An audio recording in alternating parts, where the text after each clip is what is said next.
ice is gonna break! Welcome to Screams and Streams, the podcast that looks at the best and worst horror movies as rated on Rotten Tomatoes from 1970 onwards. I'm your host, Mike Caron, and with me are my co-hosts, Chad Campbell and Sam Schreiner. Welcome, Sam. And for our listeners, we have brought on a third co-host. Due to popular demand, Sam is now a permanent part of the podcast. Thanks. Yay! Thanks for having me, guys. Super excited. Make sure to stop by our website, screamsandstreams.com, where you can recommend movies you'd like us to discuss. Check us out on Instagram. Our handle is @ScreamStreamPod. Just a warning, if you don't like spoilers, we recommend that you stop listening now, check out the film, and then rejoin us for our discussion.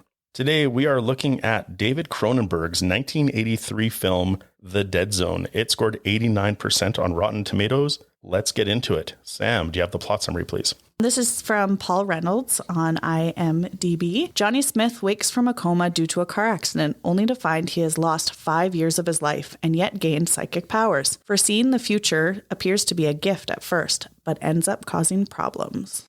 Our sinister sip for this film is The Coma from cocktails.com with 2 S's. Ooh. Oh, that's sweet. Yeah. Yep. Oh, just one and done. Wow. That is equal parts amaretto, Kahlua, and triple sec. So yeah, it's... Yeah, that's very sweet. Yep. Oh, yeah, that's wow. really... It's diabetes in a glass. That's The coma's the hangover the next day, I guess. wow.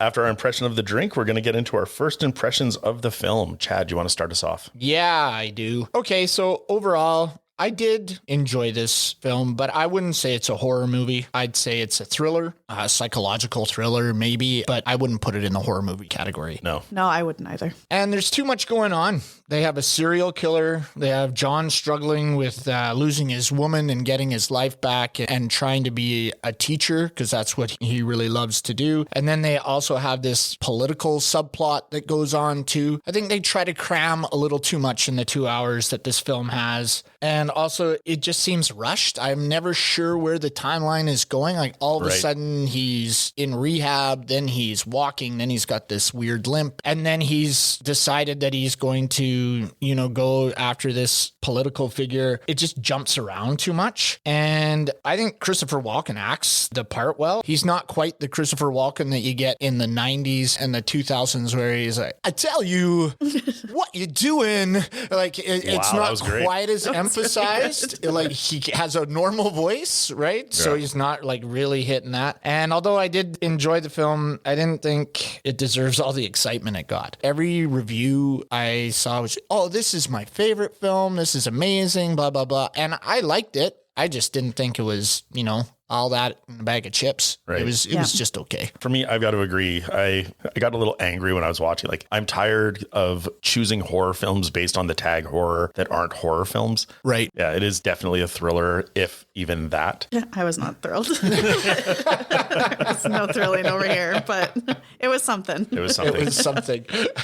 And I really liked the book as a kid. And then I remember trying to watch the movie and just being like, this is not great. So this is really my first full watch because I remember watching it and just being like, turn it off. I think it was on TV as well. So commercial breaks just made it seem even longer. Right. Yeah, I get the timeline thing or where's this going? And at 15 minutes left in the movie, I'm like, finally something's happening. And then I thought, like, how much longer is this movie going to be? Oh, only 15 minutes. Like, they're wrapping everything up just when the intrigue starts. I felt that way after the serial killer part. I looked and there's an hour left in this film. What else are they going to do? Yeah. And then they tack on this and then they do this other thing. They're just going to slow it down.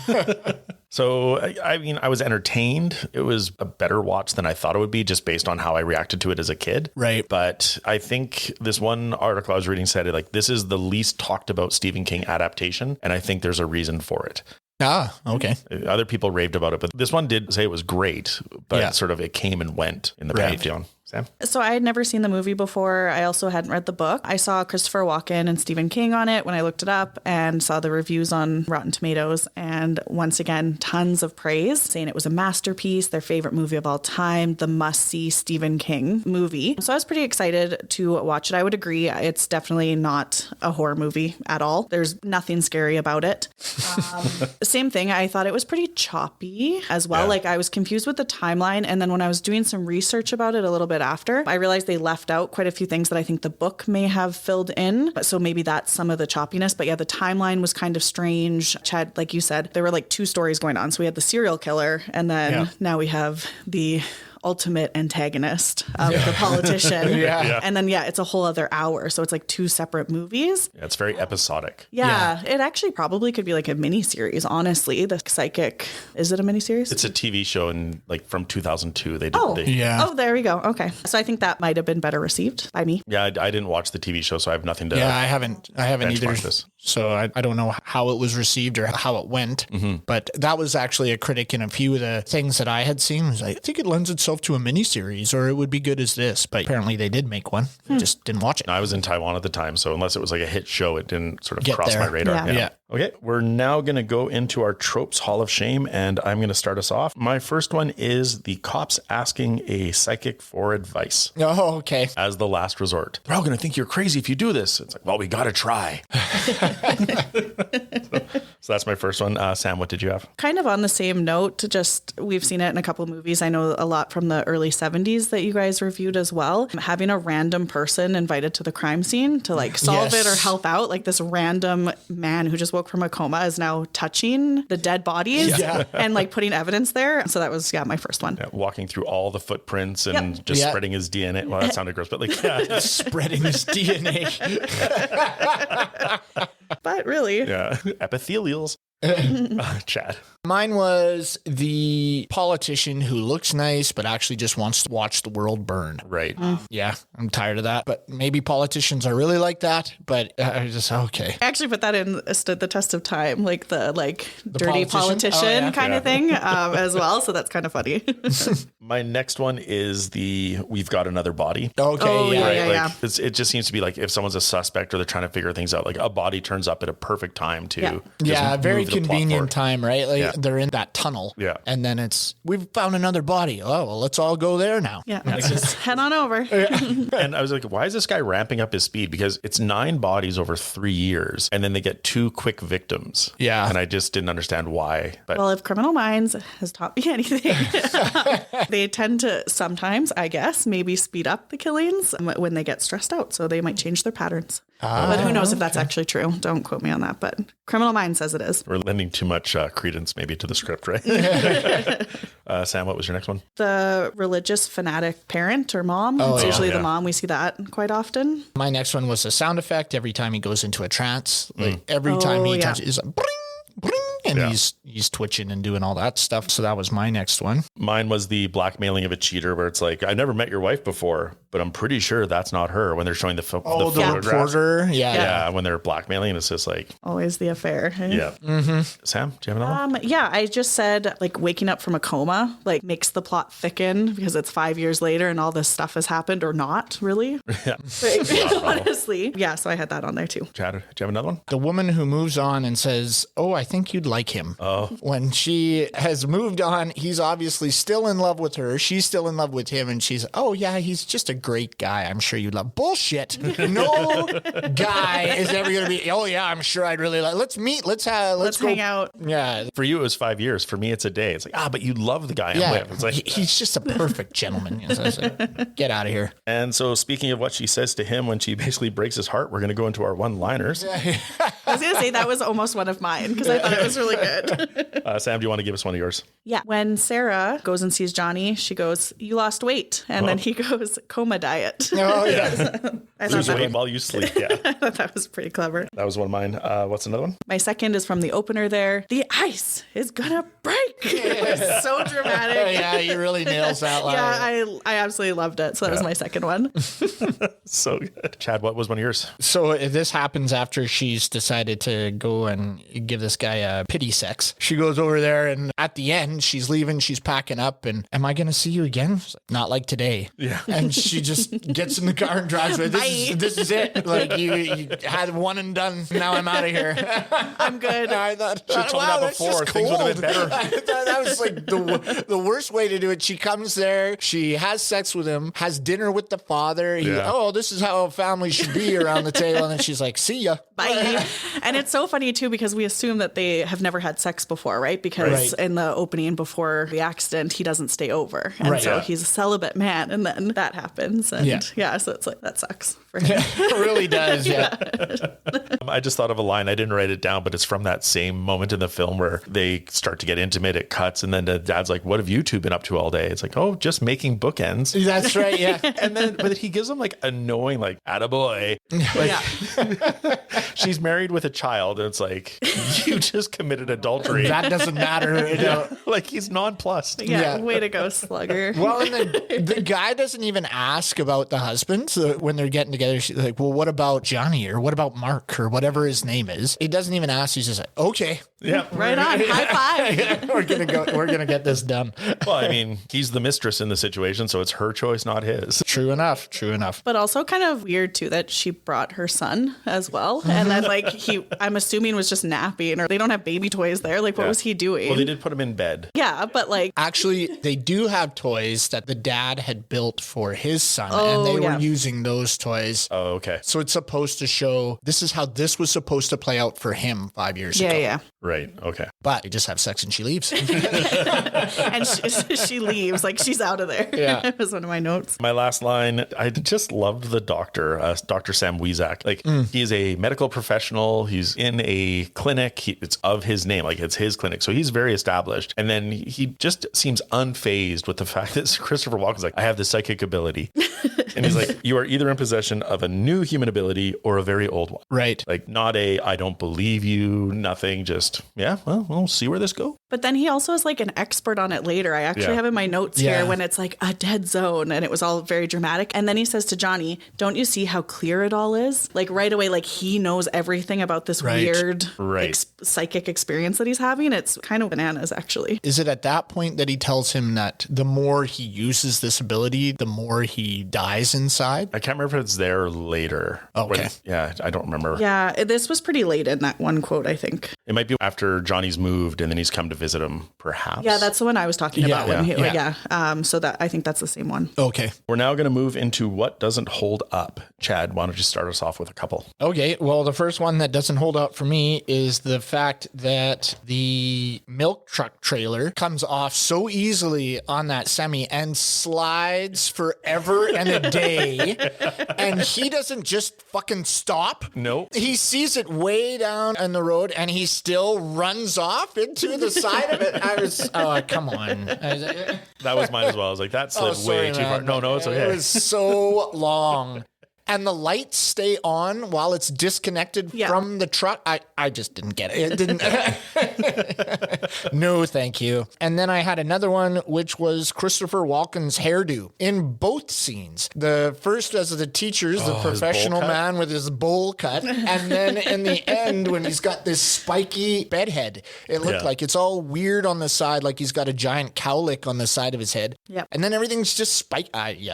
Nope, don't like it. No, sir, I don't like it. Yeah. But that's pretty much Walken's hair through everything from this point forward. Right. This was his transformation. It was the coma. He loved that part. He's like, "Whoa, I look really good in this spiky hairdo."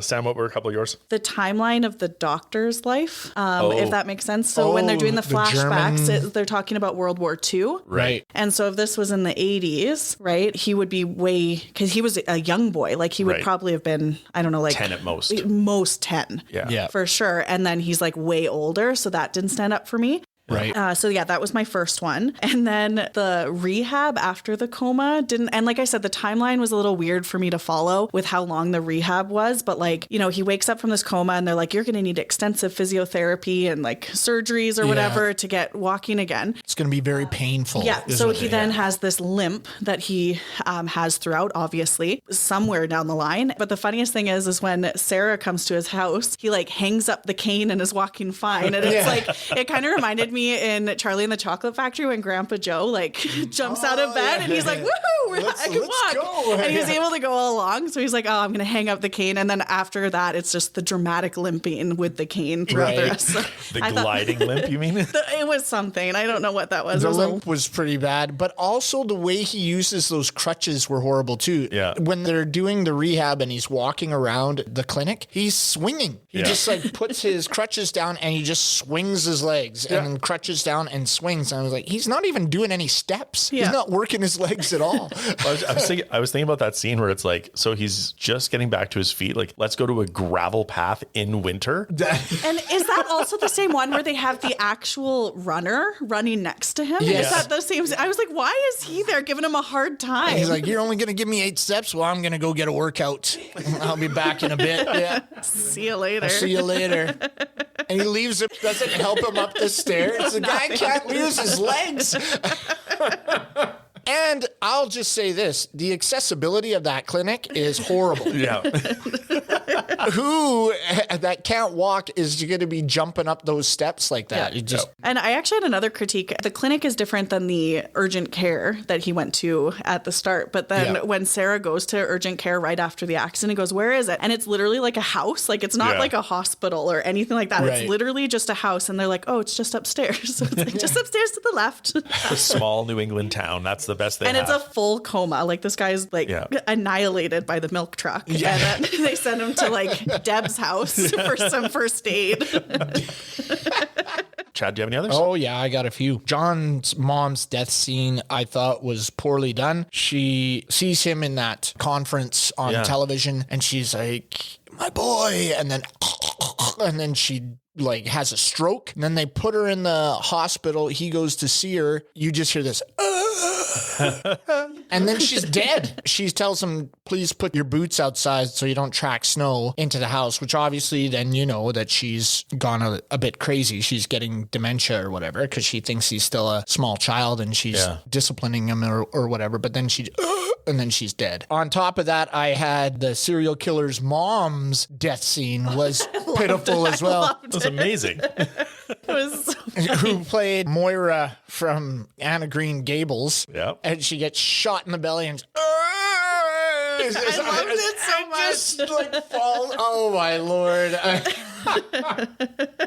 So those were my next ones. I don't know if anybody else had some others. Sam, do you have any? Yeah, I kind of have just like a lot of the things are dated now. You know, having a child sitting in the front seat or like standing in the front seat. That was You weird. wouldn't see that anymore. How about a child left at home while you're doing your nurse's shift? Yeah. Because that little girl was left alone right, in the burning house. Right. Not that the house was burning when she was there, Yeah. but she was left alone. Yep. And she's quite young. Yeah, super young. The indigenous headdress in the boys that he tutors. multiple. Like throughout. Yeah. So that was pretty big. I think kissing babies, is that something that's, I think maybe like. Or full mouth kissing like- of the ladies, right?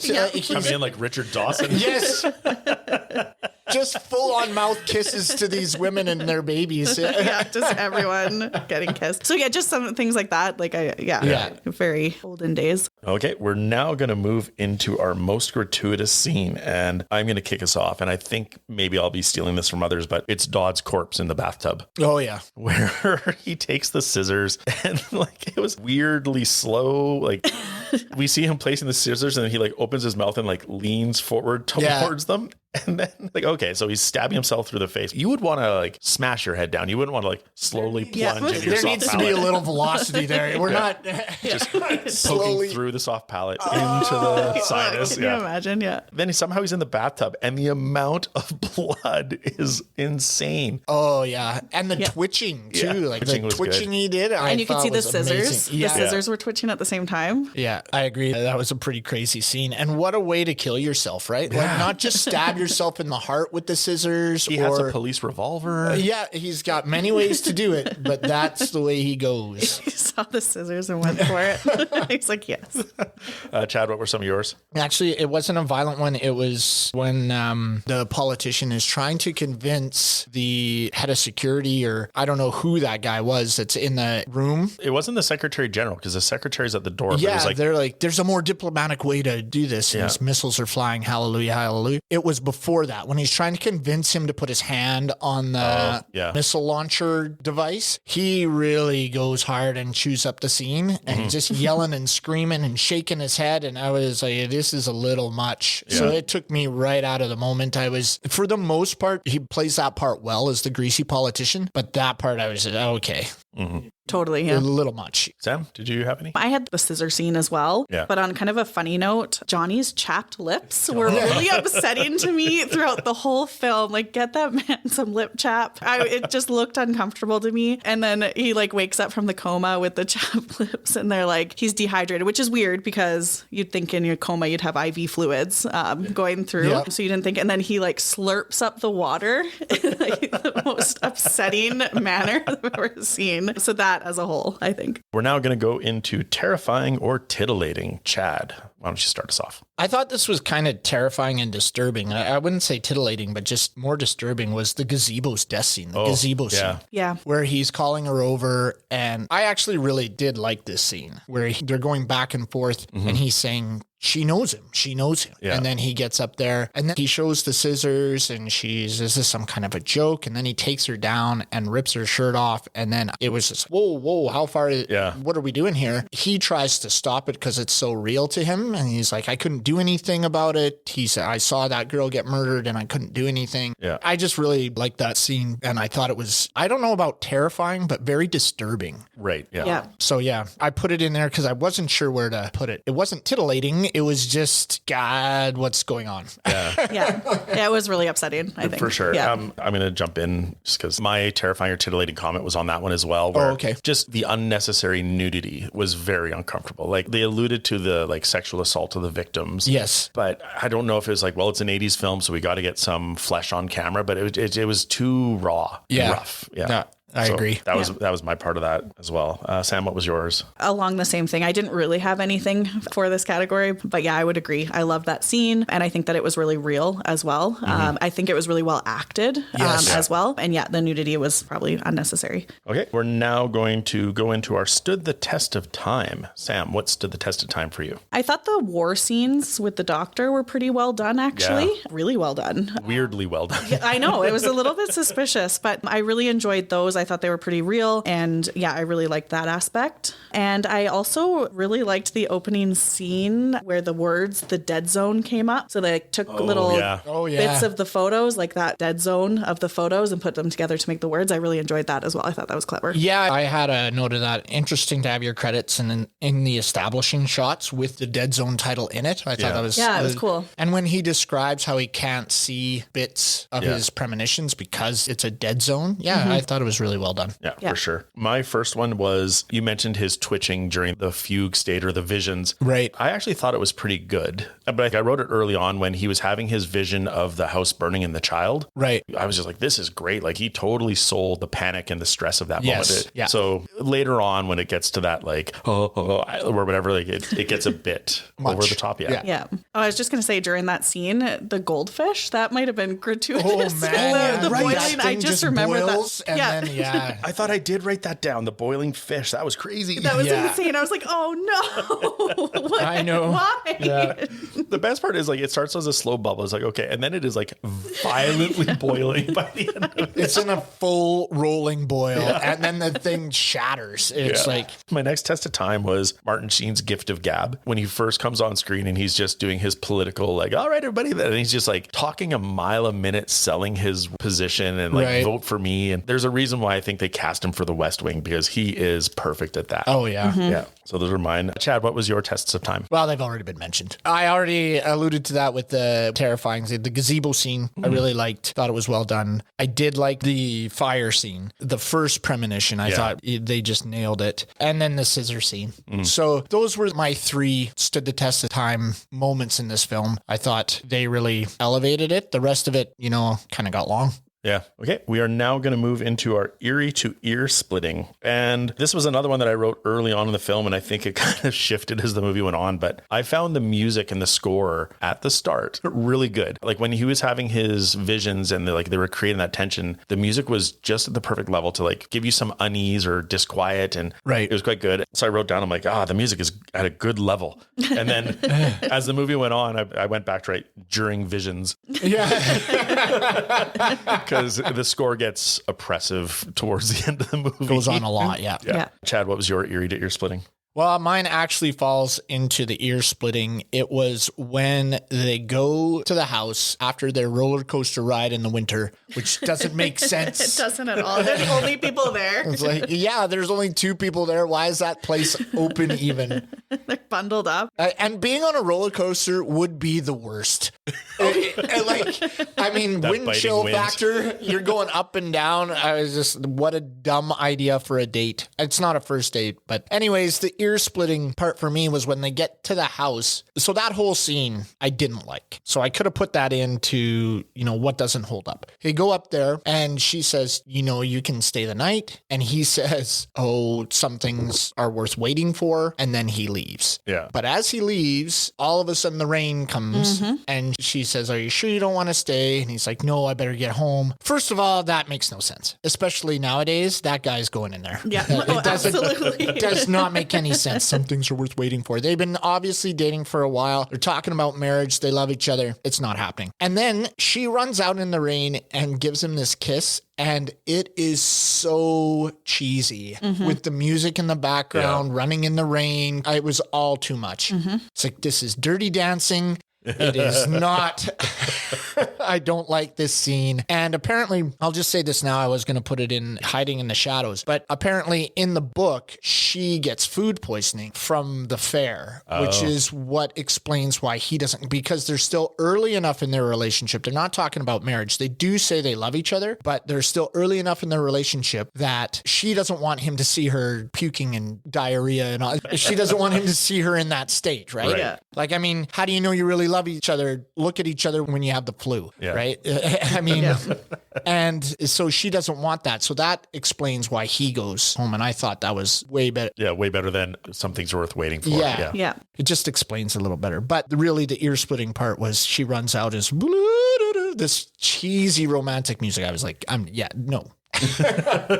And I had in my notes that her acting for the first part of the movie was awful. I actually made a note that when they cut her hair, she became better at acting. I didn't get the chemistry between the two of them at first. No. When they were in the hallway and he put his arm around her and he goes in for that awkward kind of kiss. Yeah, that was weird. I was like, okay, they're obviously dating. They go to the roller coaster and I just felt there was no chemistry between them. I would agree. Like I said, as soon as she cut her hair after the coma, her acting went exponentially better. We're now going to go into our what the fuck moment. Sam, what was your what the fuck moment? Just the shootout. I don't know if I looked at my phone, but the shootout was weird. The mom of the serial killer was kind of sketchy. So I had to rewatch that whole scene. Yeah. Between the scissors, between the mom, between the mom screaming kind of thing. I had to watch that whole thing back again. That was definitely a what the fuck moment. Yeah. I understand you love your child, but to go to the point of killing cops. Especially if they're a serial killer. Yeah, and she knew. Mm-hmm. Yeah, you knew, didn't you? My what the fuck moment we've already talked about, but that's just Sarah cheating on her husband. Just what the fuck? Yeah. Chad, what was your what the fuck? I had two, actually. The first one was the shooting scene at the end, because there are slats, there are open spaces where he could have just laid down on his belly and took his time and shot the guy. Right. But it says he stands upright with a deer rifle and the biggest gun ever. I was like, what? And the other thing to tack onto that, this whole last part of the film is a what the fuck moment. As he's carrying around this giant rifle wrapped in a bag, in a blanket, and it takes up 2 seats on the bus. I was like, what the hell is happening? People are not questioning this fucking blanket. And the security for that senator is dog shit. No one swept the building? Nobody swept the building. He just sleeps in the corner and nobody comes up and says, hey, what are you doing here? With your giant gun? With your giant gun. And he stands up and he misses. The whole thing is what the fuck. I was like, how is this happening? That was the one. And then the other one was the mom as she's shooting at cop and everything. And when she dies and he's like, you knew, and all that stuff. I was like, what the fuck? This person's horrible. Yeah. Trash. Like that. My other what the fuck was the death of Johnny's mother, where she yells and almost bleeds to God Oh, It's yeah. like, why are they doing this? Or whatever it is. And then she just collapses. Yes. And I couldn't remember from the book, like, did she also have the same gift? Yes, the press conference, where he reveals his ability is slightly upsetting because the reporter pushes or whatever. Yeah. But for her to have that level of reaction, it's like, Yeah. I just did not get that at all. I know in the book, the religious aspect is like full on. Right. Like it's almost psycho-religious. And when we see this in the film, she comes in and mentions God and he brought you back to me and all that stuff. So you're, okay, yeah, she's kind of a fanatic. But really in the book, they kind of hit it home where she just goes off the rails and kind of goes a little bit with her religion. But to cause a stroke, Yeah. It's just Overreaction. weird. yeah. We're now going to go to our back it up moments. And I'm going to start us off and maybe the only one. My back it up was the press conference where the reporter is trying to get him to reveal his gift. Yeah. I thought it was pretty good. It was well shot, well acted. I liked the tension of it. And of course, the disbelief. I just wrote the note, like the implication about the sister. That really creeped me out because he's like, don't you want to know why your sister committed suicide? Or do you want to know about your sister's suicide? And the reporter immediately pulls back. He's like, no, we're done. I don't want this. And maybe it's just because I've been watching a lot of horror movies for the podcast. I was like, what did he do to his sister? Yeah. Right? Like there was a darkness in that Oh, moment. interesting. Yeah. Okay. Yeah. No, I didn't pick up on that, but that is interesting. Yeah. Yeah. So it was just, oh, like there's something more there. And again, it's like this movie doesn't flesh out anything. And it's like, No. wish that had been fleshed out. Huh. Yeah. But it also left it to my imagination, which made it terrible. Worse. Yeah. Yeah. Did either of you come up with anything? I didn't really have a back it up moment for this film, but I will say another scene that I did like was when he got the premonition about the kid in the hockey and all the kids dying. And then he told the dad, and the dad was, no, we're going to play. And then he kicks him out and says, yeah, fine, I'll cancel the game. But the kid, apparently, every time he touches somebody, he transfers something to them. So they get an odd feeling. Apparently, okay. This came up in my research. They get this odd feeling. So when the dad comes in and says, hey, let's go play hockey, he says, no, you said we weren't going to go. You were canceling. He's like, I just said that to get rid of him. And he says, no, I'm not going. Like he just turns around and plays his computer. And that's why, because he gets the feeling that something's going to go horribly wrong if he goes and plays hockey. So he doesn't. That's interesting because I just took it as Johnny's just a much better like surrogate for his dad. Like he actually talks to the kid and listens. Brings him out of his shell and knows. So there's just like, here's an adult that respects and talks to me and is saying, don't go, I'm going to listen. But that transference is interesting. Yeah. And can we also talk about how that's like a positive portrayal of teachers that we don't usually see? Thank Like, you know, yes. it's about time. I'm someone who actually likes to teach and is, I was talking about this with my wife, how I just hate the portrayal of teachers in all film because they're either dangerous minds where they're putting on a leather jacket and trying to relate, or they're like, I'm going to go sit and read a book and think about my life choices, right? They're bitter and just not there, right? This is the only time that a teacher really actually likes their job and is good at it. Watching the opening where he's teaching the Raven to his class and like the kids are reading, he's like, can you skip ahead to the part where blah, blah, blah? And the kid like skips right to that part and starts reading and the class is all listening. And I'm like, I just want that once as an English teacher where they're actually listening to the poem being read. We're now going to go into our hiding in the shadows. Sam, what did you have? So that was kind of the perfect segue for me. I actually really liked the use of the Raven and the Headless Horseman. Like at the beginning, I was like, cool, I would love to be in that class. It seemed like cool topics to be covering, but I kind of read into it as kind of foreshadowing as well. Yeah. Because they had like, of course, the nevermore. Yeah. And so I really like that aspect. And it was brought up again because I think they read it when he was tutoring that kid as well. Yeah. So it came up a couple times and I really liked that as well. And it's really well known. Like I think a lot of people would know the Raven and be familiar with it. So well, and especially with like the lost Lenore and then like the loss of Sarah. Yeah. And I never even got that till you started talking about it. Like, yeah, that's brilliant. So good. For me, my hiding in the shadows was more critical. If you're watching this film without knowing what it's about or what's going to happen, then maybe the opening isn't too heavy handed, but there's, you know, I will marry you one day. Things are worth waiting for. Drive safe. It's like, something's gonna happen. And like I wrote down those three, but there were so many lines in that exchange on the front stoop where it's like the dramatic irony is thick in this scene. Yeah. And then what I kind of liked was the name of the milk company, Clearview. Right? Clairvoyant. Oh, nice. Nice catch. So I was just like, they're really like, here's all the symbolism, but not even symbolism, just blatant. Yeah.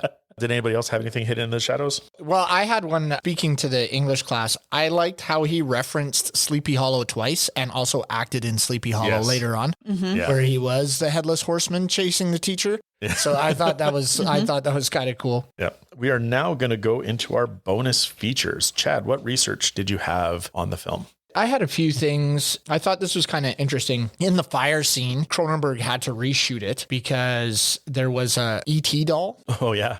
And Universal Pictures threatened to file a lawsuit against. Yeah. So he had to reshoot that scene. I thought that was kind of interesting. And also the sweat on Christopher Walken was fire retardant chemical, so he wouldn't come ablaze when they lit little bits of him on fire. So yeah, it was interesting. Again, safety in the 80s is just unbelievably well done. Well, this is the first time I've done my research first just because of timing for when I could watch the film and had time to do research. And I had that fire retardant note come up when I was looking. So I was looking for it in the scene. I was like, yeah, I would have just guessed it was sweat. Yeah. But then I started thinking like, usually they would do a composite where they film the fire, film the bed and just like map the two together. So the fact that it's like our lead actor in a room on fire, whatever. Just going to keep this here. Yeah. Well, that's really funny because I didn't realize that through my research that that's what they used. And in my notes, I said, oh my God, he's so sweaty. He's so sweaty. Well, he's in a room on fire. That's right. I know, like it makes sense, but I was like, oh my gosh. I just had a couple things related to Stephen King on this one. He wanted Bill Murray to play Johnny. Oh yeah, I had heard that. Yeah, that's a different film. I don't think that would. No. That would have translated very well. No, I think Bill Murray that we know now, yes. But like 1980s Bill Murray of the Stripes and Groundhog Day level would have been weird. And then Stephen King wrote a script that Cronenberg thought was terrible. And so he's like, no, we're not doing that. But it was interesting because it focused on the Castle Rock killer and it was more of a slasher film. Oh, okay. Yeah. And I kind of want to see that now. I want to see that rather than the political assassination and the affair. And the actual screenwriter of the film is like, it's like King didn't understand his own book. Because like even the book isn't that much about just the Castle Rock killer. Yeah, that's right. Yeah. But I think he wanted to make a horror film. Yeah. And was, okay, we'll make it this way. Yeah. And Cronenberg was like, no, let's get deep. At a surface level. Yeah. Not really touch or resolve anything. But we're going to bring them up. Sam, what did you have? So I had that the gazebo where the murder took place was donated to the town of Niagara on the Lake Ontario, and it's now a favorite spot for wedding photographs. How romantic. Yeah, where a woman was raped and Yep. So there you go. I had another one where Cronenberg sat offset and would fire a gun with blanks in it to spook Walken into his trances. And apparently it was Walken's idea. to get the twitching and the get the twitch. And so he'd be offset shooting this gun off to make him jump. I just have the finance information. The budget was 7.1 million, but it earned 37.1 worldwide. Oh, wow. So it did pretty good in the theaters. Yeah. Yeah, it did. I had one more. There was a stuntman when they were filming the Nazi scene. Okay. There was a stuntman that got severely burned when a squib went off before it was supposed to. And so he ended up getting burned in the World War II flashback. Whoa. On the World War II flashback, it's interesting because Sam, you brought up the age discontinuity between what we saw and where he's at as a doctor. But that flashback is actually based on the actor's real experience. During the war, he was actually like fleeing Poland. And so what's interesting though is like, yeah, it happened when he was in his 20s. Oh. Yeah. So like, why didn't they just have him as a 20-year-old fleeing Poland? Like, yeah, why make it a child? It just made no sense. And then it was kind of weird too, because they tried to like really build that into the storyline, like the contacting the mom. Like, And I was like, they just abandoned it. Yeah. And then they just left it, which was another thing that could have maybe been developed in another way. But it's like there's so many things going on. And I don't know if it's in the book. There's more development on that as well. But I don't know. I didn't hear anything about the mother with the book. What I did hear is that I don't think he abandoned, and I'm not 100% sure. But from what they were talking about, it didn't seem like he abandoned that relationship. It sounded like he did talk to her, but I'm not 100% sure on that. I'd have to look it up. But yeah, there are multiple things in this film that they broach but don't ever resolve. That was my big complaint. You could do a full movie, like an 88-minute movie, Thank you.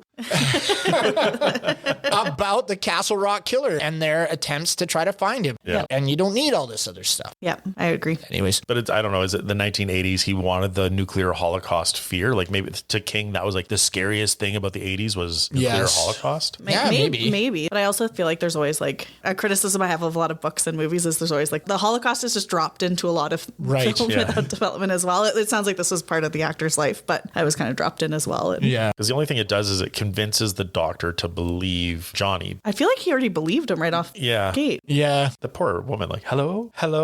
I know. Click. And he just shakes his head. He's like, oh no, I can't possibly talk to her. Click. Yeah, I could not resolve this probably trauma that she's carried with her entire last 40 years. Whatever happened to my son? Well, I'm just not going to talk to you. Bye. It's late. All right, we are now going to place this film on our watchability scale. I'm going middle of the road. I'm going 5. Oh, okay. I enjoyed it. It was slow. There were problems, but I think it was worth watching if you have time. Yeah. Sam, where would you place it? I'd probably be similar. I might give it a 6. For a horror movie, I think I would put it lower. But for a movie of what it is, I would do a 6. Like overall, there was enough to keep me watching, probably because there was so much going on. I did find it pretty predictable as well. I was able, like right away when the politician puts the pin in his hand so he can't be read, I was like, oh, he's slimy. He's going to be the bad guy. And sure enough, he's the bad guy. And then I predicted as well in my notes that the police officer was going to be the killer. Yeah, the killer as well. So I found parts of it pretty predictable, but it was entertaining enough that I would probably recommend it, but just not as a horror movie. So I'd give a 6. I missed both of those things. I did not predict Dodd until it's like Dodd ran away. I was like, holy crap. And I never even caught the fact that like, the button blocked the read. Yeah. Oh. Yeah. I was just like, it's a politician being a politician. Chad, where would you put it? I'm going to agree with Sam. I put it at a 6. Again, also a 6 as a thriller, not a horror movie. If it was a horror movie and I went in thinking a horror movie, I would have put it at a 4 as far as horror. But for a movie of what it is, I'd say it's worth a watch. And again, if you have time, but it's 6. I think there's enough entertaining aspects of this film that it warrants a 6. On that, thank you very much for listening to us. Remember to follow us on Instagram. We are at ScreamStreamPod. Stop by our website, screamsandstreams.com, for more information about our episodes, descriptions of our categories, links to our research, our watchability scale, and a page where you can recommend movies you want us to discuss. Please rate, comment on, and subscribe to our show on any of the platforms where you get your podcasts. Until next time, this has been Mike and Chad and Sam. Scare you later.